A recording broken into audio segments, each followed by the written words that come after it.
Students, जैसा कि हम जानते हैं कि क्लास 12th की फ़िज़िक्स हमने स्टार्ट कर दी है। पिछले 2 वीडियोस में हम कुछ टॉपिक्स पढ़ चुके हैं। एक बार फिर से रिवाइज़ कर लेते हैं। हमने चैप्टर फर्स्ट स्टार्ट किया है जिसका नाम है इलेक्ट्रिक फील्ड, विद्युत क्षेत्र। इसमें हमने सबसे पहले पढ़ा था व्हाट इज़ चार्ज, आवेश क्या है। सेकंड हमने पढ़ा था टाइप्स ऑफ चार्ज, तो आवेश के कितने प्रकार हैं। वहाँ पर हमने देखा कि आवेश जो है वो 2 प्रकार के होते हैं, लेकिन ऐसा कौन सा एक्सपेरिमेंट है जिसके थ्रू हमें ये मालूम हुआ कि नेचर में चार्जेस की 2 नेचर होती है, एक तो होती है पॉजिटिव, दूसरी होती है नेगेटिव। तो 1750 में ये एक्सपेरिमेंट किया था बेंजामिन फ्रैंकलिन ने, जो कि हम पिछले वीडियोज़ में पढ़ चुके हैं। थर्ड हमारा टॉपिक था चार्जिंग बाय फ्रिक्शन या घर्षण के द्वारा आवेशन। और फोर्थ हमारा टॉपिक था चार्जिंग बाय कंडक्शन, चालन के द्वारा आवेशन। फिफ्थ हमारा टॉपिक था चार्जिंग बाय इंडक्शन या प्रेरण के द्वारा आवेशन। तो किसी भी ऑब्जेक्ट को हम किन विधियों से, किन मेथड से चार्ज कर सकते हैं, तो हमारे सिलेबस में 3 तरह के मेथड्स हैं जिसके थ्रू हम किसी भी ऑब्जेक्ट को चार्ज कर सकते हैं। तो चार्ज करने के लिए फर्स्ट हमारा मेथड क्या था, घर्षण या फ्रिक्शन के द्वारा किसी ऑब्जेक्ट को चार्ज करना। सेकंड क्या था, कंडक्शन, चालन के द्वारा किसी ऑब्जेक्ट को चार्ज करना। थर्ड क्या था, चार्जिंग बाय इंडक्शन या प्रेरण के द्वारा किसी ऑब्जेक्ट को चार्ज करना। तो इन 3 मेथड्स के थ्रू हम किसी भी ऑब्जेक्ट को चार्ज कर सकते हैं। तो अब इन टोटल हम 5 टॉपिक्स को पिछले वीडियोस में पढ़ चुके हैं। अब हम आज 2 नए टॉपिक्स पढ़ेंगे। फर्स्ट तो हम पढ़ेंगे कूलॉम्स लॉ, कूलाम का नियम। दूसरा हम पढ़ेंगे vector form of Coulomb's law, coulomb नियम का सदिश निरूपण। अब अगर हम कूलॉम नियम की बात करें तो जैसा कि इसके नेम से ही पता चल रहा है कि ये लॉ जो है वो कूलॉम ने दिया था। और अब हम जानेंगे कि ये लॉ जो है वो किस पर बेस्ड है। तो सबसे पहले तो मैं आपको ये बता देना चाहती हूँ कि ये जो कूलॉम्स लॉ है वो एक फोर्स के बारे में बताता है। ये जो फोर्स है वो 2 चार्जेस के बीच में लगता है। चार्ज के बारे में हम चैप्टर में इंट्रोडक्शन जो पार्ट था उसमें पहले पढ़ चुके हैं। अब यहाँ पर जो 2 चार्जेस लिए गए हैं वो Q1 एंड Q2 है। दोनों ही चार्ज के बीच में, दोनों ही चार्ज के कारण एक दूसरे पर जो लगने वाला फोर्स है वो यहाँ पे हमें एक्सप्लेन करना है। तो ये जो फोर्स है वो किस तरह से चार्ज पर डिपेंड करता है और किस तरह से उन दोनों चार्जेस के बीच में जो डिस्टेंस है उस पर डिपेंड करता है, ये हम किससे समझेंगे, ये हम डायग्राम से समझेंगे। तो सबसे पहले तो हमने Q1 एक स्टैटिक चार्ज या पॉइंट चार्ज लिया है और दूसरा हमने चार्ज लिया है Q2। दोनों के बीच में हम डिफाइन कर रहे हैं एक डिस्टेंस है स्मॉल r, ठीक है। अब हम बात करते हैं कि जो इन दोनों चार्जेस के बीच में जो फोर्स लग रहा है वो इन दोनों चार्जेस और स्मॉल r डिस्टेंस पर किस तरह से डिपेंड करता है या नहीं करता है। अगर डिपेंड करता है तो ये कैसे डिपेंड करेगा, ये जो फोर्स है किसके प्रोपोर्शनल होगा, किसके इन्वर्सली प्रोपोर्शनल होगा। तो अब ये जो कूलॉम्स लॉ है उसमें कूलॉम ने क्या बताया कि दोनों ही चार्ज का जो प्रोडक्ट होता है ये प्रोडक्ट प्रोपोर्शनल होता है फोर्स के, या फिर फोर्स जो है वो प्रोपोर्शनल होता है किसके, Q1 डॉट Q2 के। दूसरी चीज़ हम क्या समझते हैं कि ये जो फोर्स है वो दोनों चार्जेस के बीच में जो डिस्टेंस है r उसके स्क्वायर के इन्वर्सली प्रोपोर्शनल होता है। अब इस दोनों इक्वेशन से हम क्या समझ सकते हैं कि फोर्स प्रोपोर्शनल है Q1 डॉट Q2 के अपॉन r स्क्वायर के। इन दोनों के थ्रू हम कैसे लिख सकते हैं, प्रोपोर्शनल का साइन हटाया, एक इक्वल का साइन आता है और एक आता है कांस्टेंट k। देन हम लिख सकते हैं Q1 dot Q2 upon r square. तो अब हमें एक फॉर्मूला मिलता है जिसे हम इक्वेशन नंबर 3 दे देते हैं। ये फॉर्मूला हमें मिल चुका है F is equal to K Q1 Q2 upon r square. तो स्टूडेंट्स अब हम बात करेंगे कि ये जो Q1 एंड Q2 जो हमने स्टैटिक पॉइंट चार्ज, स्थिर आवेश लिए हैं, स्थिर बिंदु आवेश लिए हैं, ये दोनों चार्ज हम कहाँ, कौन से स्पेस में या कौन से मीडियम में कहाँ रख सकते हैं।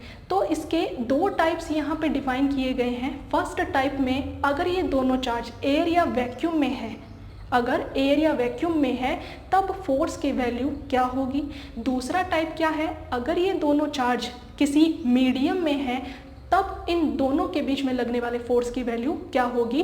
तो चलो अब हम इसे समझते हैं। तो अब हम समझेंगे कि एयर वैक्यूम में चार्ज के बीच लगने वाला फोर्स क्या होगा, उसका फॉर्मूला क्या होगा। और दूसरा टाइप मीडियम के बीच में अगर चार्ज रखे गए हैं तो चार्जेस के बीच में जो फोर्स लग रहा है उसका फॉर्मूला क्या होगा। तो ये डिपेंड करता है जो हमारा कांस्टेंट आया था के को हम क्या बोल सकते हैं, इसे हम इलेक्ट्रोस्टैटिक कांस्टेंट भी बोल सकते हैं, क्योंकि हम बात कर रहे हैं इलेक्ट्रिक फील्ड में कूलॉम्स लॉ की। तो यहाँ से वर्ड आया है इलेक्ट्रो, और इसमें दोनों चार्जेस क्योंकि स्टैटिक पोजीशन में है इसलिए हम क्या बोलेंगे, इसे इलेक्ट्रोस्टैटिक कांस्टेंट भी बोल सकते हैं। ये के का हम यहाँ पर एक फॉर्मूला लिख रहे हैं 1/4πε0। एक अदर फॉर्मूला होता है 1/4πε। अब यहाँ पर देखो दो चीज़ें हम देख रहे हैं, एक फॉर्मूले में ε0 आ रहा है और एक फॉर्मूले में एप्सिलॉन आ रहा है। इन दोनों को डिफ्रेंशिएट करने से पहले हमें ये समझना होगा कि ये जो ε0 है और एप्सिलॉन है ये है क्या। तो स्टूडेंट्स यहाँ पर ये है परमिटिविटी। ये क्या है, ε0 जो है परमिटिविटी होती है, हिंदी में हम इसे बोलेंगे विद्युतशीलता। तो ये जो विद्युतशीलता है ये विद्युत का मेजरमेंट होता है, ठीक है। तो ये किस में मेजरमेंट है, ये तो है एयर या फिर वैक्यूम में, ठीक है। और ये जो परमिटिविटी या विद्युतशीलता है वो किस में है, मीडियम में है। तो इसे तो हम क्या बोलेंगे, परमिटिविटी ऑफ एयर या वैक्यूम, और इसे हम क्या बोलेंगे, परमिटिविटी ऑफ मीडियम। नेक्स्ट हम बात करते हैं कि अगर फोर्स के फॉर्मूले में के का ये फॉर्मूला रखा जाता है, क्योंकि यहाँ पे ε0 एयर या वैक्यूम की परमिटिविटी बता रहा है, तो ये फॉर्मूला फोर्स में रखने पर वो फोर्स एयर या वैक्यूम में फोर्स कहलाएगा। साथ ही हम अगर बात करें कि के का ये फॉर्मूला जिसमें परमिटिविटी मीडियम की है, तो अगर ये फॉर्मूला के का हम फोर्स के फॉर्मूले में पुट करते हैं तो वो फोर्स किस में कहलाएगा, किसी मीडियम में कहलाएगा। तो चलो अब हम इन दोनों की वैल्यू रखते हैं फोर्स के फॉर्मूले में। यहाँ पर force F is equal to K की जगह हमने पुट किया है 4πε0 then Q1 dot Q2 upon R square. क्योंकि यहाँ पे ε0 है इसलिए हमने इस फोर्स को डिनोट किया है F0 से। ये जो F0 है वो क्या बताता है कि जो दोनों चार्जेस यहाँ पर लिए गए हैं वो किस में लिए गए हैं, एयर या वैक्यूम में लिए गए हैं। तो दोनों चार्जेस के बीच में जो लगने वाला फोर्स है वो फोर्स F0 से डिनोट होगा। इसके बाद इस फॉर्मूले के थ्रू हम क्या समझ सकते हैं, फोर्स Fm समझेंगे और 1/4πε Q1 dot Q2 upon R square, ये फॉर्मूला यहाँ पे बनता है। तो अगर बात की जाए कूलॉम्स लॉ को डिफाइन करने की, तो स्टूडेंट्स आपको सबसे पहले करना क्या है, आपको कूलॉम्स लॉ का टॉपिक लिखना है, उस लॉ को कम्प्लीटली डिफाइन करना है कि ये लॉ किसके बारे में है और क्या बताता है।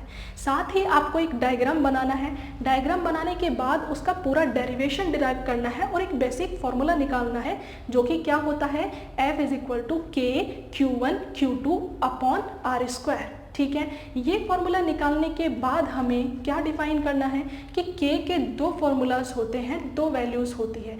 1/4πε0 अगर पुट करते हैं तो F0 का फॉर्मूला हमें एयर या वैक्यूम में मिलता है। दूसरा टाइप क्या है, अगर k इज इक्वल टू अपन 1/4πε पुट करते हैं तो हमें फोर्स का फॉर्मूला किस में मिलता है, मीडियम में मिलता है, जो कि क्या होता है, Fm is equal to 1/4πε Q1 Q2 upon R square. तो इतना कंप्लीट डिफाइन करने के बाद हमें दो वैल्यूज़ लिखनी है, एक तो K की और दूसरी ε0 की। ε0 क्योंकि वैक्यूम फ्री स्पेस के बारे में बताता है, तो फ्री स्पेस तो एक ही होता है, मीडियम अलग अलग तरह के हो सकते हैं। तो एप्सिलॉन नॉट की एक वैल्यू हम यहाँ पर लिख सकते हैं, एप्सिलॉन की हम वैल्यू नहीं लिख सकते हैं, पर्टिकुलर एक वैल्यू नहीं लिख सकेंगे क्योंकि मीडियम्स चेंज होते रहते हैं, हर मीडियम में मैटर चेंज होते हैं, हर मैटर के अकॉर्डिंग एप्सिलॉन की वैल्यू जो है वो चेंज हो जाएगी, तो पर्टिकुलर एक वैल्यू हम यहाँ पे नहीं लिख सकेंगे। तो स्टूडेंट्स हम बात कर रहे हैं एप्सिलॉन नॉट एंड एप्सिलॉन की, ये दोनों ही क्या है, परमिटिविटी है, विद्युतशीलता है। एप्सिलॉन नॉट किसकी विद्युतशीलता है, किसकी परमिटिविटी है, एयर वैक्यूम की, एंड एप्सिलॉन किसकी परमिटिविटी है, किसी मीडियम की हो सकती है। अब हम कर क्या रहे हैं कि यहाँ पे सबकी यूनिट्स हम डिफाइन करेंगे। सबसे पहले अगर बात करें तो फोर्स के यूनिट हम क्या लिखते हैं, फोर्स के यूनिट हम लिखते हैं न्यूटन। देखो स्टूडेंट्स, ये इसकी एक साइंटिफिक यूनिट हम इसको बोल सकते हैं क्योंकि साइंटिस्ट के नेम पर ये यूनिट का नाम पड़ा है, लेकिन एक्चुअल में इसकी यूनिट होती क्या है ये हम इसके फॉर्मूले से जानेंगे। तो फोर्स का फॉर्मूला होता क्या है, मास इनटू एक्सेलरेशन। मास को हम यूनिट में केजी लिखते हैं, एक्सेलरेशन को क्या लिखेंगे, एक्सेलरेशन को लिखने के लिए इसका फॉर्मूला हमें मालूम होना चाहिए, वेलोसिटी अपॉन टाइम। और वेलोसिटी क्या होती है, ये होती है डिस्प्लेसमेंट अपॉन टाइम। तो वेलोसिटी की जगह एक्सेलरेशन के फॉर्मूले में हम क्या पुट कर सकते हैं, एक्स अपॉन टी स्क्वायर। ये टी और ये टी, ये क्या हो गया, टी स्क्वायर हो गया, ठीक है। तो अब हम एक्सीलरेशन को x अपॉन टी स्क्वायर यहाँ पे लिख सकते हैं। अब इसकी अगर यूनिट लिखना चाहें तो क्या लिख पाएंगे, x को हम क्या लिखते हैं, मीटर में लिखते हैं, ये डिस्टेंस या डिस्प्लेसमेंट हो सकता है। टाइम को हम किस में लिखते हैं, सेकंड में लिखते हैं, तो ये सेकंड स्क्वायर हो गया।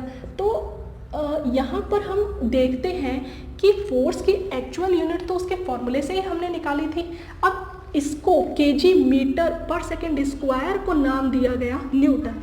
तो देखो हम ऐसा इसलिए लिखते हैं कभी कभी क्योंकि क्या होता है, जब हम किसी न्यूमेरिकल को सॉल्व कर रहे होते हैं, उसकी वैल्यू आने के बाद उसके साथ उसकी यूनिट लिखी जाती है। अगर वह एक ऐसी क्वांटिटी है जो कि क्या है, विद यूनिट है। कई ऐसी क्वांटिटीज़ भी होती है जो यूनिट लेस होती हैं, उनकी यूनिट्स नहीं लिखी जाती। तो क्योंकि फोर्स जो है उसके यूनिट केजी मीटर पर सेकेंड स्क्वायर है, इतनी बड़ी यूनिट है, तो कुछ बड़ी यूनिट्स को उनके साइंटिफिक नेम पर क्या लिख दिया गया, जैसे फोर्स के यूनिट को न्यूटन लिख दिया गया, वैसे ऐसी कई यूनिट्स हैं जिसको साइंटिस्ट नेम पर कुछ अलग लेटर के साथ लिखा जाता है। अब यहाँ हम इसकी डायमेंशन की बात करते हैं। तो जैसे ही हम डायमेंशन निकालेंगे वैसे हमें क्या मिलता है कि फोर्स जो है वो केजी को हम कैपिटल एम से डिनोट करते हैं, मीटर को हम कैपिटल एल से डिनोट करते हैं, और सेकंड स्क्वायर को हम t-2 लिखेंगे क्योंकि सेकंड जो है वो नीचे है, यहाँ पे डिवाइड में नीचे आ रहा है। तो जब इसकी पावर ऊपर जाएगी तो ये किस में जाएगी, -2 में जाएगी। तो डायमेंशन इन यूनिट निकालने के लिए हमें किसी क्वांटिटी का एक्चुअल फॉर्मूला मालूम होना चाहिए। इस फॉर्मूले के थ्रू हमने यूनिट बनाई है और इस यूनिट के थ्रू हमने क्या बनाई है, इसकी डायमेंशन बनाई है। तो फोर्स के लिए हम न्यूटन या फिर केजी मीटर पर सेकेंड स्क्वायर लिख सकते हैं, या फिर हम इसकी अगर डायमेंशन लिखना चाहें तो mLt-2 लिख सकते हैं। नेक्स्ट हम बात करते हैं चार्ज की। तो चार्ज की यूनिट कूलॉम के नेम पर ही कूलॉम कहलाती है, लेकिन इसके फॉर्मूले की बात की जाए तो हम देखते हैं I = Q/T होता है। तो Q = अपन निकालते हैं IT, I को हम एम्पियर से डिनोट करते हैं, T को हम सेकंड से डिनोट करते हैं। तो ये एम्पियर सेकंड क्या हो गई, इसकी यूनिट हो गई। इससे हम अगर डायमेंशन निकालना चाहें तो एम्पियर को डायमेंशन में भी हम एम्पियर से ही डिनोट करते हैं और सेकंड को हम डिनोट करते हैं कैपिटल T से। डायमेंशन लिखते टाइम एक बात और ध्यान में देने वाली है, कौन सी, कि हम इसको एक बड़े ब्रैकेट में क्लोज करते हैं, ठीक है। तो स्टूडेंट्स Q जो है उसके फॉर्मूले के थ्रू, आईटी के थ्रू हम इसकी एक्चुअल यूनिट एम्पियर सेकंड लिख सकते हैं। इस एम्पियर सेकंड को ही क्या लिखते हैं, कूलॉम लिखते हैं। जैसा कि हमने फोर्स के फॉर्मूले से जो यूनिट निकाली थी केजी मीटर पर सेकंड स्क्वायर, उसको हमने न्यूटन लिखा था, सेम एज यहाँ पर एम्पियर सेकंड को क्या लिखते हैं, कूलॉम लिखते हैं। अब एम्पियर सेकंड को हम डायमेंशन में क्या लिखेंगे, कैपिटल ए कैपिटल टी लिख के इसको एक बड़े ब्रैकेट में क्लोज कर देंगे। इसके बाद हम देखते हैं फॉर्मूले में डिवाइड में आर स्क्वायर भी आ रहा था, तो आर जो है वो क्या है, एक डिस्प्लेसमेंट या डिस्टेंस हो सकता है। इसकी यूनिट हम मीटर में लिखेंगे और इसके डायमेंशन को हम कैपिटल एल से डिनोट कर देंगे। तो बेसिकली हम फॉर्मूला लिखते हैं F इज इक्वल टू के Q1 dot Q2 upon are square. तो यहाँ पर फोर्स की यूनिट हमने निकाल ली है, कुल आवेश चार्ज की यूनिट निकाल ली है, आर की यूनिट हमने लिख ही ली है। अब बात आती है कि के की यूनिट क्या हो, तो के की यूनिट निकालने से पहले इसका फॉर्मूला हम यहाँ से लिख लेंगे F r square upon Q1 dot Q2। तो फोर्स को हम यहाँ से क्या लिख देंगे, न्यूटन लिख देंगे। आर स्क्वायर के लिए हम क्या लिख देंगे, मीटर स्क्वायर लिख देंगे। एंड क्यू के लिए हम क्या लिख देंगे, 2Q है तो यहाँ पे कूलॉम स्क्वायर इसकी यूनिट हो जाएगी। तो स्टूडेंट्स यहाँ पे एक बात आपने ध्यान में दी होगी कि इन दोनों यूनिट्स के बीच में मैंने डैश का साइन लगाया है। ये जो डैश है वो क्यों लगाया है, एक एग्जांपल के थ्रू समझ सकते हैं।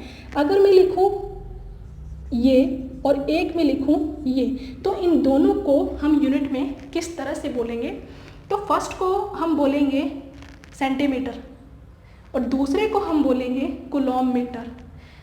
ये जो डैश है वो दो यूनिट्स को अलग अलग करता है, दो क्वांटिटीज़ को अलग अलग करता है।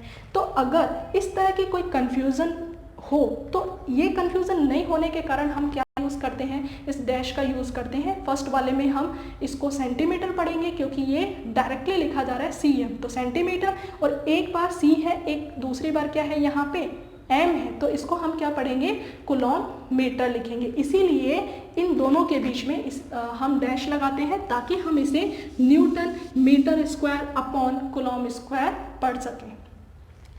तो अब हम नेक्स्ट बात करते हैं कि K की वैल्यू कितनी होती है। तो ये जो इलेक्ट्रोस्टैटिक कांस्टेंट है इसकी वैल्यू होती है 9 × 10⁻⁹। इसके बाद इसके यूनिट लगाते हैं newton metre square upon coulomb square. क्योंकि अब हम देख चुके हैं कि कूलॉम जो ये K जो है इलेक्ट्रोस्टैटिक कांस्टेंट, इसकी value 9 × 10⁻⁹ newton metre square upon coulomb square आ चुकी है। तो इसी के थ्रू अब हम किसकी वैल्यू निकालेंगे, किसके यूनिट निकालेंगे, एप्सिलॉन नॉट की यूनिट निकाल सकते हैं। क्योंकि जैसा कि हमें पता है K is equal to 1/4π epsilon nought होता है। यहाँ से एप्सिलॉन नॉट का फॉर्मूला हमने निकाल लिया 1/4πK। अब K की वैल्यू और यूनिट हमें पता है तो हम यहाँ पर पुट कर देते हैं 9 × 10⁹ newton metre square upon coulomb square.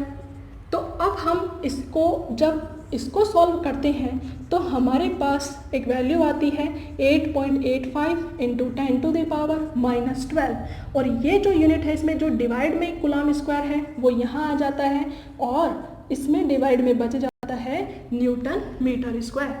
तो देखो स्टूडेंट्स, अगर ये आपके क्वेश्चन आता है डिफाइन कूलॉम्स लॉ, तो कूलॉम्स लॉ को जहाँ तक मैंने बताया था वहाँ तक पूरा डिफाइन करने के बाद हमें दो चीज़ और मेंशन करनी है, जो कि क्या है, एक तो है हमारा इलेक्ट्रोस्टैटिक कांस्टेंट K, जिसकी वैल्यू क्या लिखनी है 9 × 10⁻⁹ newton metre square upon coulomb square.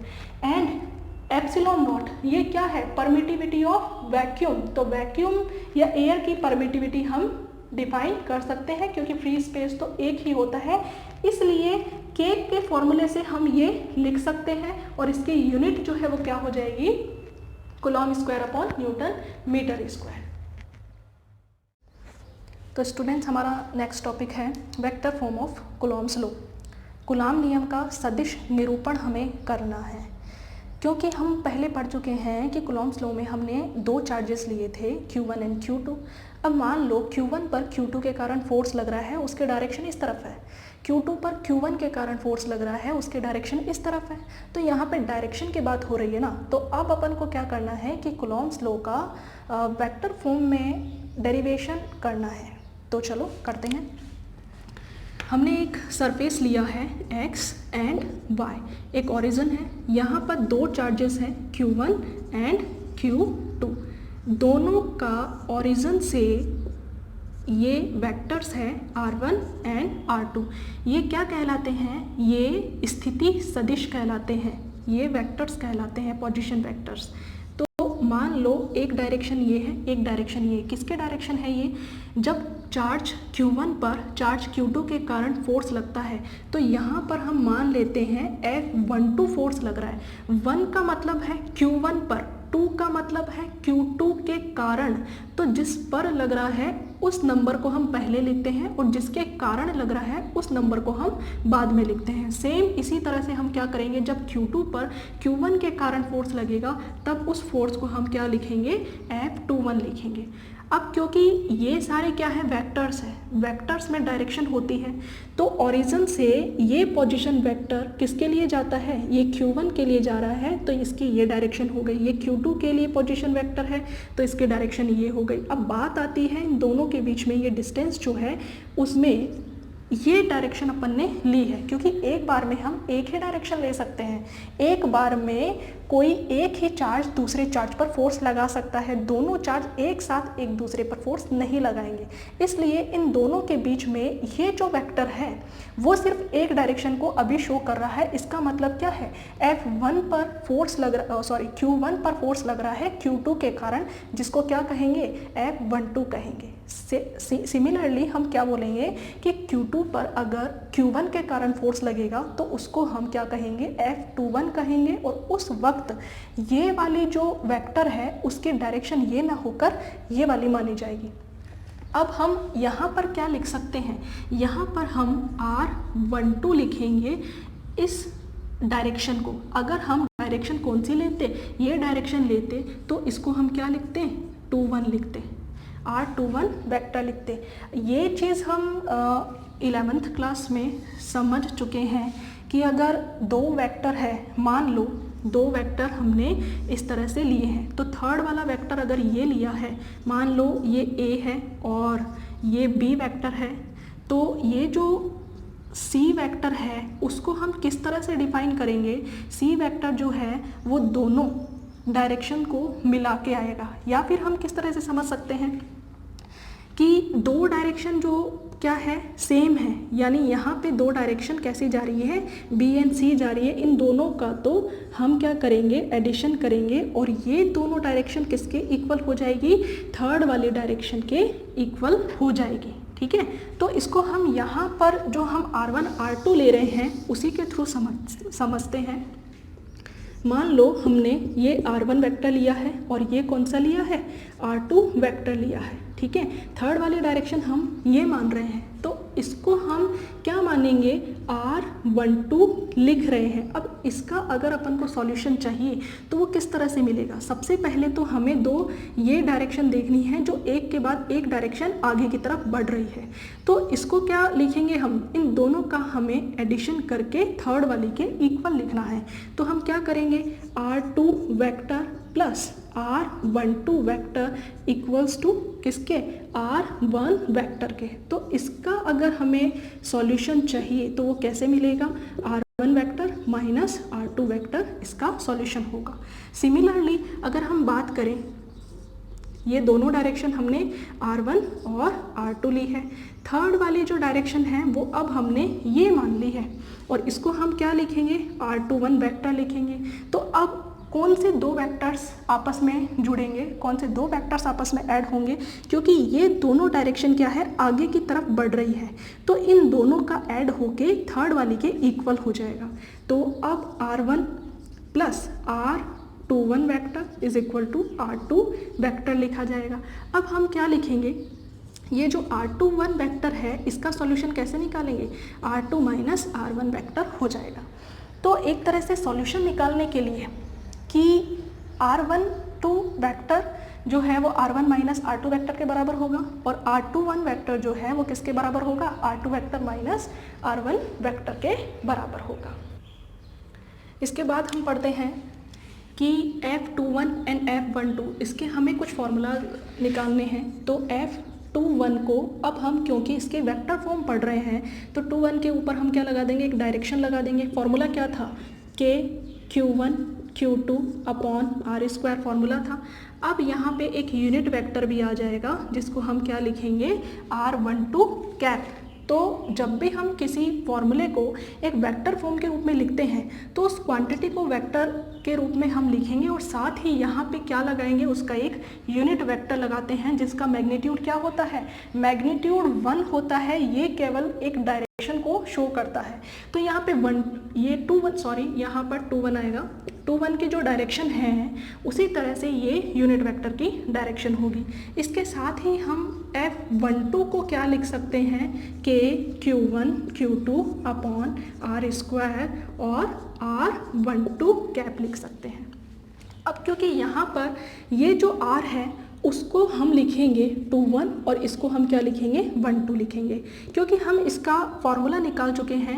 R21 को क्या लिख सकते हैं, R2 माइनस R1 लिख सकते हैं एंड R12 को क्या लिख सकते हैं, R1 माइनस R2 लिख सकते हैं। तो दोनों ही इक्वेशंस अब किस तरह से हो जाएगी, F12 को हम लिखेंगे K Q1 dot Q2 upon R1 minus R2 square and यहाँ पे क्या आ जाएगा, एक यूनिट वेक्टर आ जाएगा। सिमिलरली F21 को लिखेंगे K Q1 Q2 upon R2 minus R1 square R21। देखो यहाँ पर ये दो इक्वेशन हमें मिली है। इन दोनों ही इक्वेशंस को हम क्या कहते हैं, vector form of Coulomb's law कहते हैं। लेकिन अभी हमें ये प्रूव करना है कि Q1 और Q2 दोनों चार्जेस अगर सेम है और दोनों के द्वारा एक दूसरे पर फोर्स लगाया जा रहा है तो उस फोर्स की वैल्यू भी क्या होगी, उस फोर्स की वैल्यू भी सेम होगी। और ये दोनों ही फोर्स जो है मैग्नीट्यूड में सेम लेकिन डायरेक्शन में ऑपोजिट मिलेंगे। तो ये प्रूव करने के लिए हमें क्या देखना है, क्योंकि हमें पता है कि R12 कैप किसके इक्वल है, R21 कैप के इक्वल है लेकिन ऑपोजिट डायरेक्शन में है। अगर हम बात करें यहाँ पर यूनिट वेक्टर की तो यूनिट वेक्टर जो 12 है वो 21 के जितना ही है। मैग्नीट्यूड क्या है, दोनों का सेम है लेकिन डायरेक्शन क्या है, अलग अलग है, ऑपोजिट डायरेक्शन है। तो इसका इफेक्ट किस पर पड़ेगा, इनके फोर्सेस पर भी पड़ेगा, क्योंकि इनके फोर्सेस की इक्वेशन में ही ये दोनों मेंशन हैं।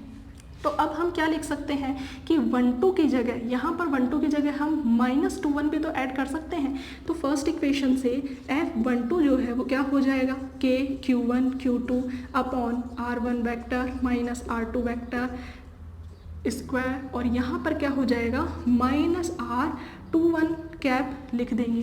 तो अब देखो अगर हम इक्वेशन, ये मान लो इक्वेशन फर्स्ट है, ये इक्वेशन सेकंड है और ये इक्वेशन थर्ड है। अगर सेकंड और थर्ड का हम कंपैरिजन करें तो K Q1 Q2 दोनों में है। ये जो डिस्टेंस है R21 माइनस R1 और R1 माइनस R2 ये दोनों ही क्या है, डायग्राम के थ्रू हम देख सकते हैं कि दोनों ही इक्वल है, क्योंकि ये इसी की ही वैल्यू है। R12 और R21 जो यहाँ पे लिखा जा रहा है ये इसी की ही वैल्यू है। तो ये फॉर्मूला और ये फॉर्मूला बराबर है। साथ ही हम क्या देख सकते हैं कि यहाँ पर हमने 21 लिखा है, यहाँ पर हमने -21 लिखा है। ये दोनों यूनिट वेक्टर्स भी अब क्या हो गए, सेम हो गए, जबकि ये इक्वेशन किसकी है, ये 21 की और ये 12 की। ये फोर्स 21 है, ये फोर्स क्या है, F12 है। फोर्सेस अलग अलग है, इन दोनों की इक्वेशन क्या आ रही है, सेम आ रही है। क्यों आ रही है, क्योंकि हमने यहाँ पर यूनिट वेक्टर्स में कुछ चेंज किया है। इस यूनिट वेक्टर 12 की जगह हमने क्या लिख दिया है, इस फर्स्ट इक्वेशन में 12 की जगह हमने 21 लिख दिया है माइनस में। तो अब किसका फर्क पड़ रहा है, क्योंकि ये इक्वेशन इक्वल है, ये पूरी की पूरी इक्वेशन है पॉजिटिव में और ये इक्वेशन है नेगेटिव में। तो हम क्या लिख सकते हैं कि अगर F12 जो है वो किसके इक्वल, माना जा रहा है, F21 के इक्वल माना जा रहा है, क्योंकि इन दोनों की इक्वेशन इक्वल है। लेकिन क्योंकि F12 के फॉर्मूले में क्या आ रहा है, माइनस आ रहा है, तो यहाँ पर हम क्या कर देंगे, F12 के आगे माइनस का साइन लगा देंगे। तो इस इक्वेशन से हम क्या समझते हैं कि Q1 पर Q2 के कारण जो फोर्स लग रहा है और Q2 पर Q1 के कारण जो फोर्स लग रहा है, ये दोनों ही फोर्सेस मैग्नीट्यूड में या परिमाण में तो इक्वल है, समान है, लेकिन इनकी जो डायरेक्शन है वो क्या है, ऑपोजिट डायरेक्शन है। एक अगर पॉजिटिव है तो दूसरा कैसा होगा, नेगेटिव। वो अपन को डायग्राम में भी दिख रहा है यहाँ पे, अगर F12 ये है तो उससे अपोजिट डायरेक्शन में क्या है, F21 है। तो अगर एक पॉजिटिव माना जाए तो दूसरा ऑटोमेटिक क्या होना चाहिए, नेगेटिव होना चाहिए, और इस डेरिवेशन के थ्रू हम ये समझ चुके हैं। तो अगर क्वेश्चन आता है कि define vector form of Coulomb's law, तो आपको करना क्या है, सबसे पहले डायग्राम बनाना है, इस डायग्राम के बारे में आपको समझाना है। फिर आपको क्या करना है कि जो फॉर्मूला आपने कूलॉम्स लॉ से फोर्स के लिए निकाला है उसी को ही यहाँ मेंशन करते हुए F21 एंड F12 की इक्वेशंस लिखनी है। इक्वेशंस लिखने के बाद R12 एंड R21 में ये रिलेशन मेंशन करते हुए R12 की जगह क्या पुट करना है, -R21 पुट करना है। -R21 पुट करने के बाद सेकेंड एंड थर्ड इक्वेशन को कंपैरिजन करते हुए इनका F21 और F12 को हम इक्वल कर देंगे, और क्या कर देंगे, इनमें डायरेक्शन जो है वो एक पॉजिटिव और दूसरी क्या हो जाएगी, नेगेटिव हो जाएगी। तो इस तरह से हम ये vector form of Coulomb's law समझते हैं, और इसी तरह से आपको एग्जाम में लिख कर आना है।